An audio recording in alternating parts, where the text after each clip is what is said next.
आकाशवाणीचं हे छत्रपती संभाजीनगर केंद्र आहे. श्रोते आता प्रसारित करीत आहोत स्तनपान सप्ताहानिमित्त प्रायोजित कार्यक्रमात डॉक्टर निलिमा गाजरे यांची मुलाखत. या कार्यक्रमाचे प्रायोजक आहेत the diet clinic, design your diet, kidney diet, diabetic diet, weight management, thyroid, PCOD, tube diet या सगळ्यांची सेवा उपलब्ध.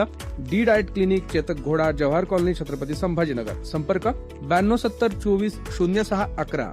श्रोते हो नमस्कार. श्रोते हो थँक्यू डॉक्टर या आपल्या विशेष कार्यक्रमात मी राज दळेकर मनपूर्वक स्वागत करतो. आपल्या थँक्यू डॉक्टर या कार्यक्रमाचा आजचा विषय आहे स्तनपान सप्ताह आणि याच निमित्तानं स्तनजा मातांचा आहार याविषयी आपण बातचीत करणार आहोत आहार तज्ज्ञ तथा स्तनपान आहार तज्ज्ञ डॉक्टर निलिमा गाजरे यांच्याशी. मॅडम, कार्यक्रमात स्वागत आहे. नमस्कार. तसं स्तनपान म्हणजे बाळासाठी आई वडिलांची सर्वात मोठी गुंतवणूक आहे असं आपण का म्हणतो, याबद्दल काय सांगा? ऍक्च्युली जसं आपण लहान मुल जन्माला येतं त्याच विषयी त्यावेळेस आपण त्याचं प्लॅनिंग करतो. आजकाल प्लॅन बर्थ केले जातात, पण माझ्या मते स्तनपान ही सगळ्यात मोठी गुंतवणूक आहे, ज्याच्यामध्ये पहिलं जे बाळाचं दूध असतं त्याला कोलेस्ट्रॉम चिक म्हणतात, ते म्हणजेच लसीकरण आहे. तसं लसीकरण कोणतीही कंपनी तयार करू शकत नाही. आणि त्याचबरोबर आईचं दूध हे आपल्याला इम्युनिटी बुस्टर आहे. तर कोरोनामध्ये आपण पाहिलंय की फक्त ज्यांची इम्युनिटी चांगली तेच वाचले. तर त्या कंडिशनसाठी मी म्हणते की सगळ्यात मोठी गुंतवणूक जेवढं एज्युकेशन आहे त्याचबरोबरीने बाळाला ब्रेस्ट मिल्क देणे ही सगळ्यात मोठी गुंतवणूक आहे. डॉक्टर निलिमा गाजरे मॅडम, स्तनपानाची तयारी गर्भधारणेदरम्यानच का सुरू झाली पाहिजे?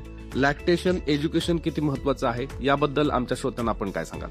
ऍक्च्युली गर्भधारणेपासून का सुरू झाली पाहिजे तर आईला म्हणजे जी प्रेग्नेंट स्त्री आहे, गर्भवती स्त्री आहे, तिला डिलेव्हरी झाल्या बऱ्याचशा गोष्टींना सामोरं जावं लागतं. त्या क्षणी तिला ती गोंधळून न जाणे, बाळाने बरोबर लॅचिंग करणे, बाळाची लॅक्टेशनची पोझिशन आणि त्याचबरोबर पहिलं मिल्क म्हणजे चिक, कोलेस्ट्रॉम काढण्याची पद्धत, ह्या सगळ्या गोष्टी आईला शिकवणं गरजेचं आहे. म्हणून गर्भधारणेपासूनच याचं एज्युकेशन, लॅक्टेशन एज्युकेशन हे सुरू झालं पाहिजे. मॅडम, जन्मानंतरचा पहिला तास, स्किन टू स्किन कॉन्टॅक्ट, योग्य लॅचिंग आणि कोलेस्ट्रॉम याचं महत्व काय आहे, याबद्दल काय सांगा? जन्मानंतरचा पहिला तास आपल्याकडे बऱ्याचदा स्त्रीची जेव्हा डिलेव्हरी होते त्यानंतर बाळाचा आणि तिचा संबंध थोडासा उशिरा येतो. तसं न करता लगेच आईला आणि बाळाला या दोघांची स्किन टू स्किन कॉन्टॅक्ट झाल्यास आपला ब्रेन ऍक्सिस डेव्हलप होतो, ज्याचं स्टिम्युलेशन जातं मेंदूपर्यंत आणि आईचं दूध हे स्रावायला सुरुवात होते. तर त्यासाठी आणि सगळ्यात महत्वाचं पहिला गोल्डन पिरियडमध्ये येणारं कोलेस्ट्रॉम हे आपल्या शरीरामध्ये बायफिडो बॅक्टेरिया इंट्रोड्यूस करतं, जे आपल्या गट लेवलवरती जाऊन आपल्याला लाईफ टाईमसाठी आपली इम्युनिटी बूस्ट करण्यासाठी खूप महत्वाचं आहे. हे बायफिडो बॅक्टेरिया कोणतेही ॲलर्जन्स बॅक्टेरिया शरीरामध्ये येऊ देत नाहीत आणि त्यामुळे आपल्याला लाईफ टाईमसाठी एक चांगलं प्रोटेक्शन मिळतं. त्यासाठी कोलेस्ट्रॉम खूप महत्वाचा आहे. जो पहिला पिवळा चीक येतो त्याला कोलेस्ट्रॉम म्हणतात. ते कोलेस्ट्रॉम पहिला तासामध्ये बाळाला दिलं गेलं पाहिजे. डॉक्टर निलिमा गाजरे मॅडम, अनेक मातांना असं वाटतं की माझं दूध कमी आहे, तर हा गैरसमज कशामुळे होतो आणि PIMS डिमांड सप्लाय आणि दूध कमी होण्यामागील काय शास्त्र असतं, याबद्दल जाणून घ्यायचं. आपल्याकडे काय आहे, दूध कमी किंवा मला दूध आलंच नाही, दूध कमी येतंय असं बोललं जातं. तर त्याला म्हणतात PIMS म्हणजे परसिव्ह इन्सफिशियंट मिल्क सप्लाय. आईला दूध येतच नाही किंवा कमी आहे असं नसतं. काही कारणामुळे दूध काही स्त्रियांमध्ये कमी येऊ शकतं, पण हा खूप मोठा गैरसमज असा आहे, कारण जोपर्यंत डिमांड होणार नाही तोपर्यंत हार्मोन शरीरात तयार होणार नाही आणि त्या दुधाचा सप्लाय बाळाला होणार नाही. जसं मी सुरुवातीला म्हणाले, बाळाने लॅचिंग केलं, बाळाचा स्किन कॉन्टॅक्ट झाला की दूध तयार व्हायला लागतं आणि त्यानुसार ते सप्लाय आपण बाळाला करतो. तर ती महत्वाचं आहे. त्यालाच डिमांड अँड सप्लाय म्हणतात.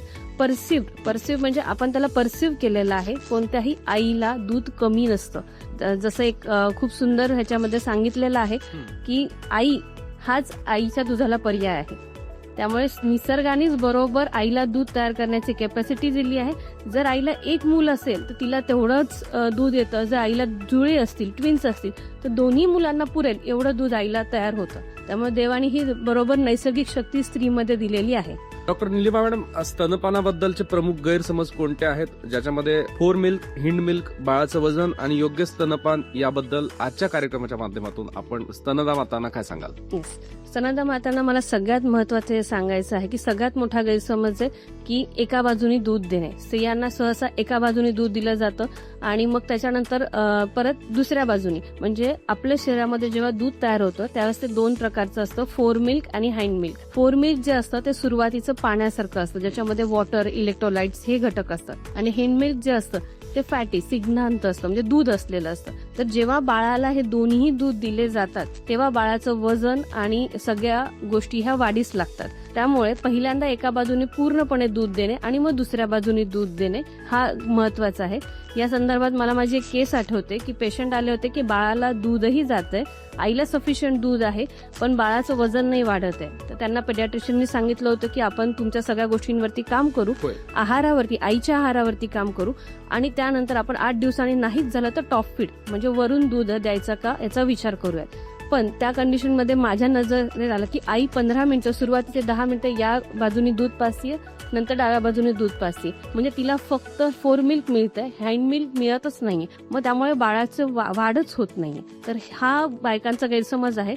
तेव्हा सल्ला हा आहे की पहिले एका बाजूनी संपूर्ण दूध द्या, नंतर दुसऱ्या बाजूने दूध द्या. बाळाला पहिले 1.5 महिने जवळपास 2-2 तासाला त्याची बाळाची जशी भूक आहे त्याप्रमाणे द्या. बाळ रडलं की दूध देण्यापेक्षा बाळाची गरज समजून दूध द्या. आणि त्याचबरोबर 6 महिने फक्त आईचं दूध दिलं गेलं पाहिजे. 6 महिन्यानंतर ते पुढे 3 वर्षापर्यंत किमान आईचं दूध बंद करू नये, त्याला जास्तीत द्यावं. या कार्यक्रमाचे प्रायोजक आहेत the diet clinic, design your diet, kidney diet, diabetic diet, weight management, thyroid, PCOD, tube diet या सगळ्यांची सेवा उपलब्ध. डी डाएट क्लिनिक, चेतक घोडा, जवाहर कॉलनी, छत्रपती संभाजीनगर. संपर्क 9270240611. श्रोते हो, आपण स्तनपान सप्ताहाच्या निमित्तानं डॉक्टर निलिमा गाजरे यांच्याशी बातचीत करतोय. स्तनपान करणाऱ्या आईचा आहार कसा असावा, दूध वाढवण्यासाठी विशेष पदार्थ किंवा औषधांची खरंच गरज असते का?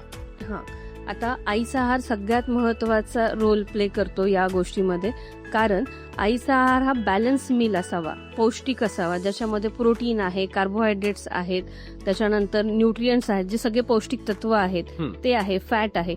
पण आपल्याकडे सहसा मोनोटोनस इटिंग होतं. मोनोटोनस म्हणजे एकच प्रकारचा आहार, ती बाळंतीण आहे तर तिला फक्त दूधपोळी द्या, वरणपोळी द्या, असं न करता सर्व भाज्या, पोळी, भात, वरण आणि डाळींचे पदार्थ ज्यातनं प्रोटीन मिळेल, दूध, दुग्धजन्य पदार्थ, जर ती अंडी खाणारी असेल तर आहारामध्ये अंड्यांचा समावेश, हे स्त्रीच्या गरजेनुसार, वजनानुसार तिला तो आहार दिला गेला पाहिजे, ज्यातनं तिला बरोबर दूध निर्मिती होईल आणि बाळाचंही पोट भरेल. तर तो आहार हा बॅलन्स मील असावा. की दूध निर्मितीसाठी काही औषधं घेतली पाहिजेत का?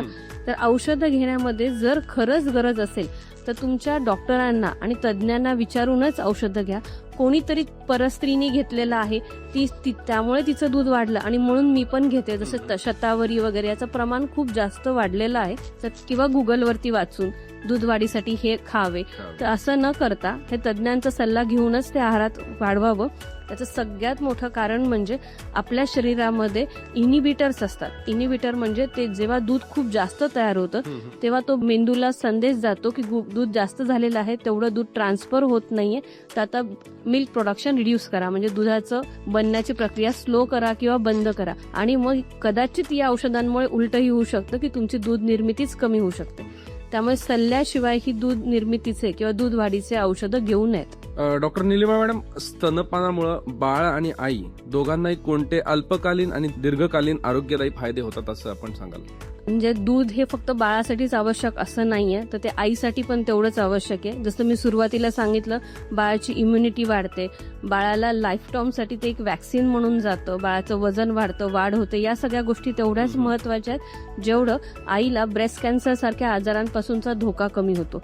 आईला पोस्टमॉर्टम डिप्रेशन मधून, जे आता सध्या खूप जास्त कॉमन आहे, स्त्रिया पोस्टमॉर्टम डिप्रेशन, बेबी ब्ल्यूज या सगळ्यांमधून खूप सफर होतात, त्यांना याचा खूप त्रास होतो. डिलिव्हरी नंतर अगदी त्यांची चिडचिड होते. आपण अशा खूप केसेस बघतो की त्या बऱ्याच डिप्रेशनमधनं जातात, मग औषधं सुरू होतात. पण या सगळ्याला उत्तर फक्त आईचं दूध आहे. जेवढं आई ब्रेस्ट फिडिंग करेल तेवढं ऑक्सिटोसिन नावाचा हार्मोन सिक्रेट होतो, ज्याला आपण हॅपी हार्मोन किंवा लव्ह हार्मोन म्हणतो, आणि तो स्त्रियांच्या सगळ्या समस्यांचं औषध आहे. त्यामुळे ब्रेस्ट फिडिंग, स्तनपान करणे ही स्त्रियांचीही तेवढीच गरज आहे. निश्चितच डॉक्टर निलिमा मॅडम, अतिशय महत्वाची आणि फायदेशीर माहिती आपल्या सगळ्या श्रोत्यांना आपण देत आहात. विशेषतः स्तनदा मातांना निश्चितच या माहितीचा फायदा होईल. आजच्या कार्यक्रमात आपण सहभागी झालात आणि आमच्या सगळ्या श्रोत्यांना स्तनपान सप्ताहानिमित्तानं महत्वाची माहिती दिलीत, वेळ दिलात, त्याबद्दल आपले खूप आभार. धन्यवाद. मलाही ही अपॉर्च्युनिटी किंवा ही संधी दिल्याबद्दल मी आकाशवाणीचे आभार मानते.